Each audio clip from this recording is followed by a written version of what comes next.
بسم اللہ الرحمن الرحیم نحمدہ ونصلی علی رسولہ الکریم اما بعد۔ پیارے پیارے بچوں، ننھے منھے پھولو، اللہ تعالیٰ آپ سب کو ہمیشہ خوش رکھیں۔ الاحسان اکیڈمی والے چچا کی طرف سے السلام علیکم ورحمۃ اللہ وبرکاتہ۔ پیارے بچوں، ہماری کہانی چل رہی ہے مسجد اقصیٰ اور فلسطین۔ پیارے بچوں، اس کے 7 حصے ہم سن چکے ہیں، آج ہے اس کا 8واں حصہ۔ پیارے بچوں، آپ کو پتہ ہے کہ سلطان صلاح الدین ایوبی جو مسلمانوں کے بڑے بہادر بادشاہ تھے، انہوں نے جہاد کر کے ان سے عیسائیوں سے دوبارہ مسجد اقصیٰ اور فلسطین واپس لے لیا تھا، پھر مسلمانوں کے پاس رہا۔ تو پیارے بچوں، مسلمانوں کا جو خلیفہ ہوتا ہے وہ ہونا تو یہ چاہیے کہ ایک ہی خلیفہ ہو، یعنی بادشاہ مسلمانوں کا ایک ہی ہو۔ نبی پاک صلی اللہ علیہ وسلم کے بعد حضرت ابو بکر مسلمانوں کے خلیفہ تھے، تو پوری دنیا کے مسلمانوں کے وہی خلیفہ تھے۔ پھر ان کے بعد حضرت عمر تھے، پھر حضرت عثمان تھے، پھر حضرت علی تھے، پھر ان کے بیٹے حضرت حسن تھے، پھر حضرت امیر معاویہ رضی اللہ تعالیٰ عنہ تھے، پھر اس طرح۔ تو پوری دنیا کے مسلمانوں کا ایک ہی خلیفہ ہونا چاہیے، اور سارے علاقوں کے لوگوں کو اس کے ماتحت ہونا چاہیے۔ تو جب مسلمانوں کا ایک خلیفہ ہوتا ہے، اس کی حکومت ہوتی ہے، تو اس کو کہتے ہیں خلافت۔ تو پیارے بچوں، ایک خلافت تھی جس کو خلافت عثمانیہ کہتے ہیں۔ وہاں کے لوگ عثمانی لوگ تھے، تو ان کی نسبت سے اس کو خلافت عثمانیہ کہتے ہیں۔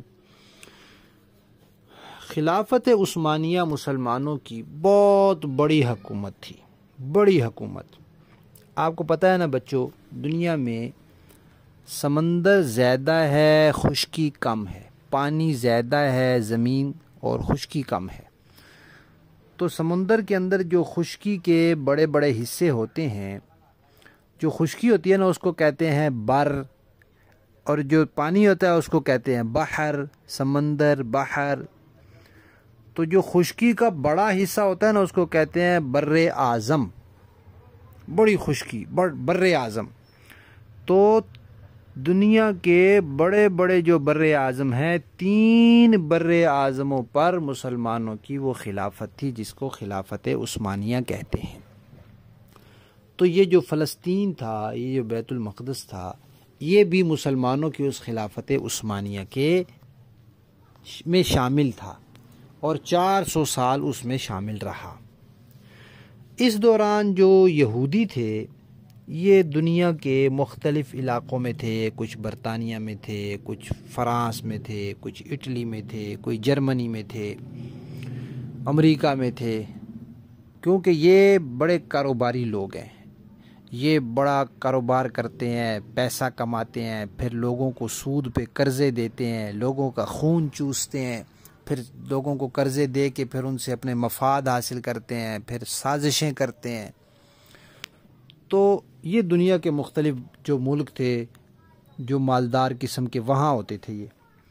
تو وہاں انہوں نے اپنی شرارتیں کی، وہاں انہوں نے سازشیں کی، ان کے خلاف شرارتیں کی، تو وہ لوگ ان سے بڑے تنگ آئے۔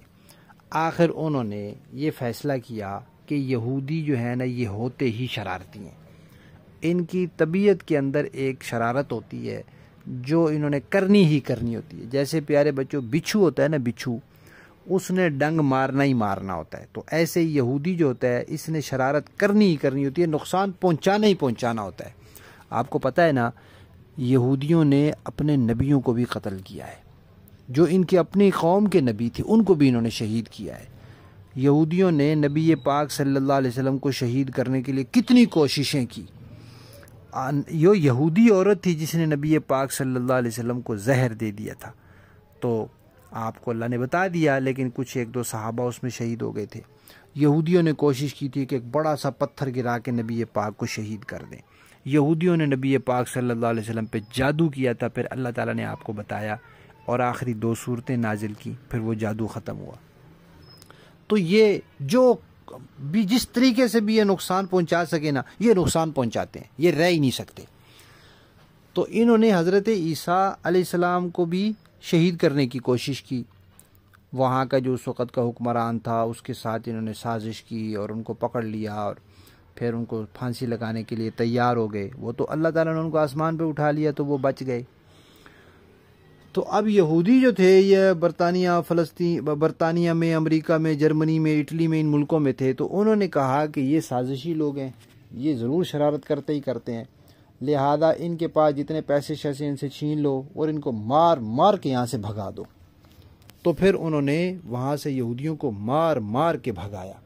امریکہ نے، برطانیہ نے، اٹلی نے، فرانس نے، جرمنی نے نکالا ان کو وہاں سے۔